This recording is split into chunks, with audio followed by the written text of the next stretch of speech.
وإن كنتم في ريب مما نزلنا على عبدنا فأتوا بسورة من مثله وادعوا شهداءكم من دون الله إن كنتم صادقين فإن لم تفعلوا ولن تفعلوا فاتقوا النار التي وقودها الناس والحجارة أعدت للكافرين. دا شاته درې قسمه طبقې ذکر شوي د قرآن منون کی او ظاهری او باطنی نه منون کی، ظاهری منون کی او باطنی نه منون کی چې هغه منافقینو بیا درې واړو ته الله تعالی په جمع سره دعوت ورکړي یا ایها الناس اعبدوا ربکم الذي خلقکم. پرونو آیاتونو کې چې خلکو د خپل رب عبادت کوي او دغه د ربوبیت دعوا الله تعالی وکړه او دعوا ثابتیږي په دلایل سره. نو الله تعالی دو قسمه دلایل ذکر کړل، دلایل انفسی او دلایل آفاقی. دلایل انفسی چې تاسو پیدا کړی او تاسو نه مخکې مشران پیدا کړي، او دلایل آفاقی د انسان د جسم نه بار خارجي دلایل. نو دا درې قسم عقلی دلایل الله ذکر کړل. الذي جعل لكم الارض فراشا دلیل عقلی سفلوی، والسماء بنا دلیل عقلی علوی اسمان چت پیدا کړي، وانزل من السماء ما دلیل عقلی جوی فضا والا. الله د اسمان د طرفین د فضا د وریسونه اوبرا ورولی دی او پاغې سره تاسو لري رزق درکړي. نو په دغه آیت کې دو آیتونو کې د الله د توحید اثبات شو او دومره خبره ذهن کې یاره ساتئ چې بنیادی درې عقیدې دي. عقیده د توحید د الله یو منل، دویم عقیده د رسالت ته پیغمبر علیه الصلاۃ والسلام د الله نبی تسلیمول، او دریم نمبر عقیده د باس بعد الموت ته قیامت منل. نو پرونو آیتونو کې اثبات د الله د توحید شو، هغه عقیده ثابت شو. وسنن چې کوم دی نو دویم عقیده چې هغه رسالت نو اثبات د رسالت محمدی صلی الله علیه وسلم دی بذریعه اعجاز قرآن، چې پیغمبر علیه الصلاۃ والسلام دا د الله نبی دی. دلیل په دې باندې سره دلیل پیدا دی چې دله یو معجز کتاب ورکړی شي چې هغه قرآن کریم دی. نو په ذریعه د اعجاز قرآن د پیغمبر علیه الصلاۃ والسلام د رسالت اثبات دلته الله تعالی کې دویم عقیده دلته ثابتېږي. کفارو پر رسول الله مبارک باندې مختلف قسمه اعتراضات شروع کړل، مختلف شکوک او شبهات ور دیو په سره کې. کله به دا پیغمبر د ځانه د آیاتونه جوړی او کله به دا رچانې زدکې. بلعام نومي یو نصرانی او 14مه سپاره کې به د هغې ذکر راشي، هغه عجمي و او دی یو لوهارو. پیغمبر علیه الصلاۃ والسلام به سره اکثر ناسو ځکه غریب و غرباو سره د رسول الله مبارک مینه وه. نه دی وی چې دا بلعام چې دی نو دا نصرانی دا دی پیغمبر ته آیتونه زده کې او دی موږ ته وایي. هلته الله تعالی جواب فرمایلی دی چې عجمي و هذا عربي مبین. دا تاسو چې کوم سړي ته نسبت کوئ نو دا خو عجمي دی او دا قرآن خو عربي دی. نو څنګه چې دی نو یو عجمي انسان چې په عربۍ صحیح نه پوهېږي هغه عربي کلام چې دی نو دا یو عربي کس ته ښي او هغې تاسو ته ښي چې د هغې چیلنج تاسو را اوسه پورې قبول نه که. نو دلته کې هغه په ذریعه د اعجاز قرآن د رسول الله مبارک د رسالت اثبات الله تعالی کوي. الله تعالی چیلنج ورکوي. وَإِن كُنْتُمْ كَچرتَيْ تاسو فی ریبن په شک مما د هغې څه نه نزلنا چې نازل کړی دی مونږ علی عبدنا په خپل بنده باندې. مونږ چې په خپل بنده باندې کم کلام نازل کړی قرآن کریم او تاسو د دې نه په شک کې چې دا د پیغمبر د ځانه جوړی یا د چا انسان نه زده کړی دی، نو تاسو د ځانه جوړ کړئ یا د چا انسان نه جوړ کړئ، د چا انسان نه هغې زده کوئ. نو فاتو راوړئ بصورت یو صورت من مثلی په مثل د دې. تاسو هم فصحای بلغای، تاسو د دې په مثل باندې یو صورت پیش کړئ. که تاسو وایئ چې پیغمبر یې د ځانه جوړئ او بل که تاسو وایئ دی د چا نه زده کوئ، نو تاسو هم دنیا کې لټون شروع کوئ څوک درته قابل ښکاري، د چا نه زده کولی شئ، څوک جوړولی شي، نو یې زده یې کوئ ترې راوړئ. او ودو راو بلی شهداکم مددگاران خپل من دون الله سوا د الله نه ان کنتم صادقین کچرته تاسو رښتونی یئ نو وان کنتم فی ریب کچرته تاسو په شک کې یئ نو دلته ستاسو ذهن ته را خبر راځي چې دا ان خو په هغه ځای کې استعمالیږي چې کوم ځای کې شک وي وان کنتم کچرته تاسو په شک کې یئ او دلته کې ریب د کفارو دا خو یقیني و کفارو په قرآن مجید کې ښه یقیني شک کو الله فرمایي وان کنتم کچرته تاسو په شک کې یئ دا ان دا خو په یقیني ځای کې نه استعمالیږي نو بیا دلته څنګه استعمال شالن کې ریب د کفارو دا خو یو یقیني و دی خو یقیني شک په قرآن کریم کې کو نه جواب اولنی دا دی چې دلته کې را ان دپاره د توبیخ او د زورنې دی یو هلک دی دی په هر کار کې د خپل پلار نه مخکې کي پلار ورته را پلانې کار وکړه نه دی هغې کې پلار ته چې نه دا داسې کول پکار داسې کول پکار دي نه هغه پلار ورته سوی توبیخ ورکوي زوره نه ورکوي هلکه ان کنت ابني ففعل کذا که چېرته ته زما زوی نو دا کار داسې وکړه که نه پلار مې نو بیا زه چې څه کوې نو کوه نو دلته کې خو پلار ته را شک نشته چې دا زما زوی دی او که نه دی ان کنت ابني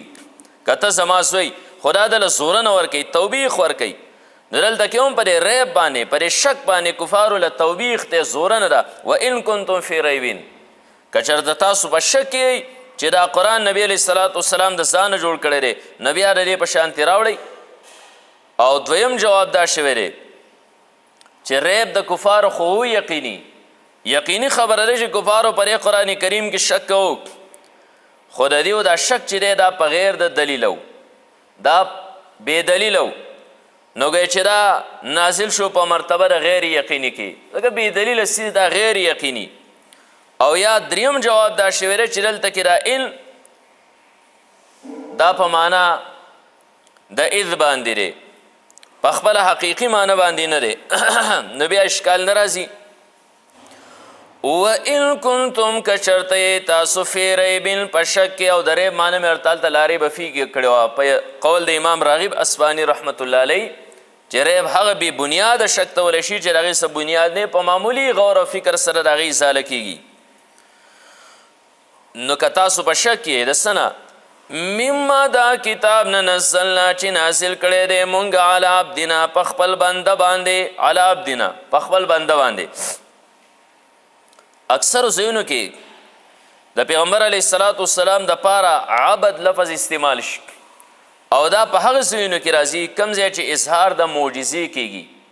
کوم ځای چې معجزه ذکر کېږي که نه نو هلته کې ورسره د عبد لفظ استعمال شي نبی هلته نه رسول هلته نه وجه دا ده چې هسې نه چې د پیغمبر له الله دومره لوی لوی معجزې ورکړې د دې معجزې په بنیاد باندې د پیغمبر ته څوک معبود ونه وی لکه مخکینو اممو چې خپلو انبیاو ته معبودین ویلي وو هسې نه چې د لوی لوی معجزو ته یو انسان وګوري او د دې معجزو په بنیاد باندې پیغمبر ته څوک معبود ونه وی ځکه الله تعالی د داسې لوی معجزو په ټیم کې عبد لفظ استعمالوي سبحان الذي اسرا بعبده لویه معجزه وه چې په یوه شپه کې د شپې په سیسه کې خانه کعبې نه بیت المقدس ته او د هغه ځای نه و اسمانونو ته او تراشه پورې رسېدل او بیا د هغه ځای نه راتلل دا معمولي معجزه نه ده نو هلته هم الله تعالی عبد لفظ استعمال کړه چې ګورې معجزه مې ورکړې ده خو دی عبد سبحان الذي اسرا بعبده دلته کې دومره لوی کتاب الله معجز ورکړی پیغمبر علیه الصلاة والسلام له چې هغه انسان د هغې طاقت نه لري چې د دې په مثل باندې بل پیش کړي نو ګورې هسې نه چې لږ تیز لاړ شئ علی عبدنا ما په خپل بنده باندې نازل کړی نو که په شک کې نو فاتو راوړئ تاسو بصورت یو صورت من مثلي په مثل د دې نو فاتو کې د امر تعجیزي دی د پاره د عاجزه کولو او دا چیلنج سلور پیرې ورکړی شوی دی نو مراتب د چیلنج دا سلور دي اولنی چیلنج په کل قرآن سره چې که تاسو په شک کې نو د دې قرآن په مثل باندې یو قرآن پیش کوي یو کتاب پیش کوي قل لئن اجتمعت الانس والجن علی ان یاتوا بمثل هذا القرآن لا یاتون بمثله ته ورته وایه که چېرته کې تمام انسانان او جنات راجمع شي په دې باندې چې د دې قرآن په مثل باندې یو قرآن پیش کړي نو نه یې شي راوړی نو یو چیلنج دا په کل قرآن کې و او دغه شان په کل قرآن کې چې کفارو چیلنج قبول نه که او د دې په مثل قرآن پیش نه که نو دویم نمبر چیلنج دا په 10 سورتونو کې فاتو بعشر سور مثله یو 10 سورتونه د دې په مثل باندې پیش کې دا دویم چیلنج او چې کله په دې کې هم کفار ناکام رالل نو بیا د یو سورت چیلنج قرآن مجید ورکړه که دلته کې فاتو بسورتین او تنوین پکې د تقلیل دپاره دی وړوکې غونده کې صورت د دې په مثل باندې راوړئ نه کله چې یو صورت هم پیش نه کړی شه نو بیا څلورم نمبر چیلنج قرآن کریم ورکه چې زه ثابت کتاب خو د دې په مثل پیش نه که 10 صورتونه خو یې رانه یو صورت یو معمولي خو رانه خو زه یوه جمله د دې قرآن په مثل باندې راوړئ نو فلیاتو بحدیث مثله بل ځای کې چیلنج ورکړی شه فلیاتو بحدیث مثله یو جمله خو د دې په مثل خو راوړئ که نه دا څلور چیلنج او بعضې علماو لیکلي مفسرینو چې نه دا 15 چیلنج یو چې کوم دی نو چیلنج په حروف مقطعاتو سره دی لکه قرآن کې ځای په ځای د صورتونو په اوایلو کې په ابتدا کې الله تعالی فرمایي نون قاف یاسین صاد دا یو صاد دا یو نون دا یو قاف دا یو حرف چې کوم دی نو د دې په مثل باندې پیش کوي ځه نه را 15 شو اخرنی یو حرف له مسله راله خو کفارو پیش نه که او د دې نه دا واضح شو چې را د کفارو دپاره څومره یو آسان کارو آسان کارو خو د دې په مثل پیش که نه بیا جنګونه شته نه نورې غویمې شته نه د کلي نه وتل شته نه یو بل قتلول شته نه جلا وطن کول شته له کفارو انتهایی کوشش کړی خو د قرآن په مثل باندې دیو چرته یو جمله هم پیش نه کړه ابن مقفا یو شاعر او یو فصیح بلیغ نه خلکو ته ویلو چې یو 3 کارونه تاسو زما ومنئ نو زه به د قرآن چیلنج قبول کم او زه به بیا د قرآن په مثل باندې پیش کم خلک ورته یې سري وی نمبر 1 پر د ځنګل کې کوټه جوړه کوي ځکه دلته کې بیا ذهن منتشرې پرې خاریه کې یو راځي خبرې کوي بل راځي چې هلته کې یکسوی بالکل او زه دې خبرې ته متوجه شمه چې د قرآن په مثل باندې پیش کوم دویمه خبره دا چې یو کاله پورې به انتظار راکوي مهلت په راکوي نو زه به انتظار کوم کال کې به د قرآن په مثل باندې زه یو صورت پیش کوم او دریمه مطالبه به مې دای چې زما اولاد زما کور دا به تاسو ساتئ دلته کې خوراک څښاک به تاسو ورکوئ چې زما هلته کې ذهن بیا دلته نه وي چې بالکل یکسوي خلکو ورته وی دا درې واړه شرایط تی منظور دي خو د قرآن په مثل باندې هغه یو صورت پیش کړه دی لاړ یو ځنګل کې وله کوټه جوړه کړه اول ته کې به خلکو بیا خوراک دلوړ او خبرې به ورسره نه کولې خوراک پیدل نه کېښور او بیا به د هغه ځای نه چې دی نو راووته نو 6 میاشتې چې کله پوره شوې نو خلکو دا وی اوس ورځو د به څه نه څه جوړ کړي چې ورغی د پاڼې یو ډیری داسې پروت نو خلکو ورته یې سرې جوړ کړی دا پاڼې څه یې کوئ زه جوړ کړم او د قرآن سره یې داسې موازنه وکړم نو د قرآن او د دې په منځ کې ډېر فرق نو بیا یې وشلومه ناکامه رالم نو به هر کیف چیلنج قبول نه کړو نه را 4-5 قسمه چیلنجونه قرآن کریم ورکړي چې که تاسو د دې نه په شک کې نو راوړئ د دې په شانتي یو صورت او که یوازې نشئ نو ودو شهداکم راوبلې مددګاران خپل من دون الله سوا د الله نه ان کنتم صادقین که چرته تاسو رښتونی او فإن لم تفعلوا پس که ونه کو تاسو راکار فإن لم تفعلوا که تاسو راکار ونه که یعنی د قرآن په مثل باندې تاسو یو صورت پیش نه که چې د دې په شان دي فصیحي بلیغي فإن لم تفعلوا نو دا شرط او جزای مقدره ده فإن لم تفعلوا فآمنوا که دا کار یې ونه که نو بیا خو پوه شوئ که نه چې زمونږ پې وس نه راځي را د انسان کلام نه دی د الله دی نو فآمنو ایمان پې راوړئ او ولن تفعلوا هرګز نشئ کولی تاسو را کار نو چې نشئ کولی نو فتقوا النار التي نو ځان بچ کئ د هغې اور نه وقودها الناس والحجاره چې خشاق د هغې انسانان او ګټې دي نو فتقوا النار التي دا دغه محذوب جزا قیم مقام دی افامنو موږ هلته کې محذوب راویسته مقدره د هغې قیم مقام فتقوا النار التي دی او دا ولن تفعلوا دا د شرط او د جزا په منځ کې چې کوم دی نو جمله معترضه ده نو مطلب د آیت دا دی که د قرآن په مثل باندې تاسو یو صورت پیش نه کنه بیا خو برې خبره باندې تاسو پوه شئ چې دا کتاب من جانب الله دی دا یو انسان کار نه دی یو بشر کار نه دی نو بیا ایمان راوړئ چې د اور نه بچ شئ او هغه اور وقود الناس چې خشاک د هغې انسانان دي وقود چې کوم دی په ضمې د واو سره وقود نه دا بیا مصدر دی او په فتحې د واو سره چې کم دی نو بیا اسم دی د هر هغه څیز چې په کم باندې اور بلولی کېږي دغه شانتې وضو د فعول او د فعول پر وزن باندې چې څومره راځي په دغه حساب سره نو وقودها الناس والحجاره چې خشاک د هغې انسانان دي انسانان نه مراد کفار دي والحجاره او ګټې دي نو دا کمې ګټې دي د ابن عباس او ابن مسعود رضی الله تعالی عنهما فرمایي چې دا حجارة الکبریت دا د ګوګړو ګټې دي او بیا مفسرینو وجه بیان کړي دي چې دا د ګوګړو دا ګټې دا دې ته اور ډېر زیات لګي زر ورته لګي او دغه شانتې د دې اور ډېر زیات ګرمي لوګی پکې بل دا چې انسان ورسره شي نو دا انسان د جسم سره ټچ شي نو په انسان باندې اور هم ډېر زر لګي لکه پټرول او تیل په څه باندې واړه هغې ته ډېر زر اور لګي او بعضې مفسرین فرمایي چې دلته کې د حجاره نه مراد بوتان دي ځکه دی وبی هؤلاء شفعاؤنا عند الله چې هلته کې پته ولګي چې دا څنګه سفارش تاسو کولی شئ ستاسو سره خود به خود چې دی نو دا سوځي نو مراد ترې نه یا دغه بوتان دي او اعدت تیار کړی شوی دی دا اور للکافرین د پاره د کافرانو اعدت دا تیار کړی شوی دی د پاره د کافرانو وس دا اعدت د دې نه معلومه دا شوه چې جنت او دوزخ وس موجود دی تیار کړی شوي دي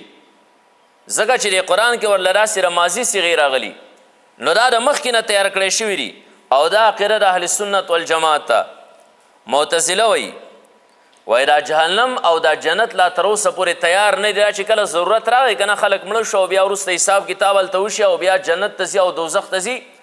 نو بیا به مستقبل کې الله تعالی تیار اهل سنت والجماعت عقیده زمونږ دا ده چې دا د وس نه تیار دی ځکه قرآن کې ورته را صیغې چې کوم دی د ماضي استعمال شوي دي او د دې اعدت للکافرین نه د دې آیت نه ځانله مرجیه نسبت ځانه دلیل نسی د مرجیو عقیده دا ده چې ګناه کبیره انسان ګناه وکړي نو دا ایمان ته نقصان نه وررسوي ځکه چې ګناه کبیره ایمان ته نقصان نه وررسوي ځکه نه وررسوي چې دلته الله فرمیل اعدت للکافرین دا جهنم تیار کړی شوی دی د کافر دپاره او په ګناه سره خو سړی کافر کیږي نه چې په ګناه سره سړی کافر کیږي نه او اور خو دپاره د کافر تیار دی نو پته ولګي که مسلمان ګناه کبیره کوي نو کوي د هغه ته نقصان نه وررسوي دغه چې پرې سره دی کافر کیږي نه او چې کافر کیږي نه نو جهنم خو د کافر دپاره تیار دی دا د مرجیه عقیده ده او ځان له دې آیت نه چې کوم دی نو دلیل نسی او معتزله او خوارج هغه د دې آیت نه ځان له دا ثابت دی اعدت للکافرین نه چې مرتکب د ګناه کبیره دا د ایمان نه خارج دی دا کافر دی څوک ګناه کبیره کوي نو ده کې ایمان لري د ایمان نه خارج دی او کافر دی ځکه چې ګناه کبیره یو انسان وکړي نو دا ځي جهنم ته ګناه کبیرې سره به الله تعالی انسان جهنم ته ورچوي او جهنم ته چې ورشي نو دلته خو الله فرمیل چې اعدت للکافرین جهنم خو تیار د کافرو دپاره دی نو چې د کافرو دپاره تیار دی او ګناه کبیره سره سړی جهنم ته ځي نو پته ولګي چې دا جهنم ته چې ځي نو دی کافر دی نو ګناه کبیره سره انسان د ایمان نه خارج شي زمونږ د اهل سنت والجماعت د هغه مطلب د آیت دا بیانوي چې اعدت للکافرین مطلب دا دی چې دا جهنم د کافر دپاره تیار دی خو اصالتا د کافر دپاره تیار دی طبعا ورته مسلمان ځي او دا مسلمان چې ورته ځي نو دا دپاره د پاکولو چې د ده نه ګناهونه چې کوم دی نو دا صفا شي نو اصل همیشه دپاره او پرې کې کافري تیار د ده دپاره دی اصالتا د هغه دپاره دی خو طبعا او تطهیرا دا مسلمان به ورته ځي بهر کیف دلته کې دی آیت نه څه ثابت شو د دې آیت نه ثابت شو د نبی علیه الصلاة والسلام رسالت بذریعه اعجاز قرآن وس مسله دا پاتې شوه چې د دې قرآن په مثل باندې خلک پیش کولی ولې نشي اخر پر دې قرآن کې دې څه چې د دې په مثل باندې هغه خلک یو آیت هم نشي پیش کولی دې قرآن کې اخر څه دي نو دې ته وجوه د اعجاز وایي وجوه د اعجاز څه دي نو وجوه د اعجاز زیات دی او تاسو به مستقل کتابونه هم کتی شئ برې باندې مستقل کتابونه لیکلی شي خصوصا تاسو چې د درس کې کم پړاوئ درس نظامي کې دا له اصول د تفسیر کتابونه هغې کې هم بلا وجې بیان کړی شوي دي نو اختصارا به زه راسې کولی خبره وکم نمبر 1 هغه دا چې دا قرآن کم ځای نازل دی هغه ځای ته لږ وګوره بلکل شاړې علاقې نه پکې سکولونه نه کالجونه نه مدرسې هلته کې چې به کله یو ماشوم لوی شو نو خلکو به ورته توره ور واچوله او پټکې به ورله په سر وتړه ته چېرته کې شعر و شاعري به یې کوله مشاعرو په مجلسونو کې به کېناسته نور داسې زده کړې ځایونه نه و هغه ځای داسې و چې هلته کې تعلیمي ادارې نه وې دویم نمبر ماحول داسې و چې هغې کې تعلیم نه و دریم نمبر کم یو کس باندې خدای پاک قرآن نازل کړی نبی علیه الصلاة والسلام داسې و چې امید هغه یو مستقل صفت دی قبل النبوت هم بعد النبوت هم امی مستقل صفت چې هغه خپل نوم نشو لیکلی ښه نبی علیه الصلاة والسلام خپل نوم نشو لیکلی صرف یو پیر یې لیکلی صلح حدیبیه په موقع باندې کله چې د صلح نامه په سر باندې هغه محمد رسول الله ولیکلی شو نو کفارو اعتراض وکړه پیدا رسول الله ته وران که او دې ته ابن عبدالله ولیکه نو نبی علیه الصلاة والسلام علي صاحب ته وي نو هغه ورته وي چې الله ورته رسول الله ویلي نو زه دې څنګه وران کړم نبی علیه السلام یې راکړه راپاڼه هسې داسې ګوتې تاو راتاو کړې معجزتن یې ولیکه ښه خپل نوم یې ولیکه خپل پلار نوم یې ولیکه نور ګره په دې باندې نه پوهېده نو بیا داسې کس چې یو کتاب راوړی او دنیا چیلنج کوي نو خپله تاسو وګورئ چې دا څومره لویه معجزه ده او دویم نمبر عرب چې کوم دی نو دا و جاهله یعنی انپړو خو په فصاحت کې هغو میدان وړی دومره فصیح زموږ شیخ شر علي شاه صاحب نور الله مرقده الله دې په قبر په کروړو رحمتونه راوري هغه زموږ امتحان و ما کتاب اوس مدینې نه لرې داسې شاړې طرف ته لاړم ځان له مې سبق زوته روانم نه هلته کې یو بوډا و خانې سره ول نو شیخ صاحب د اشعارو سره ډېره زیاته مینه وه نو هماغه بوډا ته وي اکثر د مشرانو ته اشعار یادي او خانو سرولو والا ته ما ورته وی چېرې تاله څه اشعار مشعار درځي وي چې نه راځي ما یې چېرته د امرؤ القیس وی چېرې نوم مې اورېدلی خو اشعار مې نه دي اورېدلي ما ته یې تاله درځي ما یې او نو ما ورته سبا معلقه شروع کړه د سر نه قیبانف کې من ذکره یو څو اشعار مې راسې وي نو یې سړی چې کوم دی نو هغه چوکر و خان هغه کېښوده او پاسې په ګډېدو باندې شو ما چې برې بابا باندې سو شو نو ما هغه اشعار چې کوم دی نو پرېښودل نو دی ما ته وی لګیا وایه وایه وایه نو شیخ صاحب وي چې د هغې زمانې داسې شاعران چې په خپلو اشعارو سره چې کوم دی هغه په یو انسان کې دومره جذبه پیدا کوي چې دې بوډا هغه جذبه ماولې ده نو دا څومره لوی فصحا بلغا به خو دغې خلکو ته هم قرآن چیلنج ورکه او بیا چې دی نو هغه قبول نه که او دریم نمبر چې کوم دی د غیب او آینده خبرې قرآن کریم پیشنګویانې مخکې ورکړي دي هغه به بلکل په خپل ټیم باندې صادق شي نو که یو سړی ښکلی لفظ جوړ کړي خو د غیبو نه دی وروسته مخکې څه خبر دی او دغه شانتې نه مخکینو امتونو حالات 3000 کاله مخکې د آدم علیه السلام والسلام ابراهیم علیه السلام ټوټل واقعات قرآن بیانوي او صحیح صحیح بیانوي پنځم نمبر دا چې قرآن دا هم ویلی دي د یو انسان د زړه خبره یې کړی چې د په زړه کې دننه څه پټ دي او بیا چې وروسته هغه کلمه ویلې نو هغه ته پته و چې هغه قرآن چې څه ولې زما زړه کې هم هغه و دغه شانتې نه مستقبل پیشنګویانې لکه الف لام میم غلبت الروم دغه شانتې هغه قرآن کریم چې دا هم پیشنګویي ورکړی چې مستقبل کې څوک دا کار نشي کولی لکه دلته کې فإن لم تفعلوا ولن تفعلوا هلته کې یهودو له یو چیلنج ورکړی چې که چېرته تاسو دا وایئ چې جنت زموږ دپاره تیار دی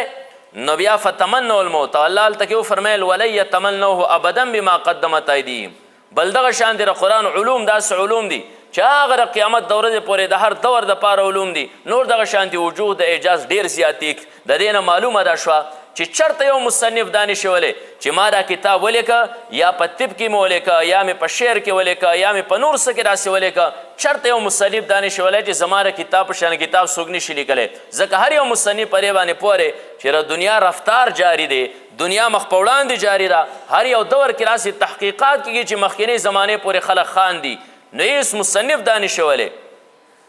دا هغه مصنف دا هغه ویلی شي چې کوم ته د ماضي د مستقبل دا تمام علوم د ما کان ما یکون علوم دغه سره او بل دا چې دته د مشرق د مغرب د شمال نه جنوبه پورې خپل مخلوق معلوم وي چې د دې په شان د کتاب نشي پیش کولی بهر کیف شاته آیتونو کې دا الله تعالی د توحید اثبات شو او په دې آیت کې چې کوم دی هغه رسالت د محمد صلی الله علیه وسلم بذریعه اعجاز قرآن ذکر شو مخکې وبشر الذین آمنوا وعملوا الصالحات کې بل مضمون بیانېږي انشاءالله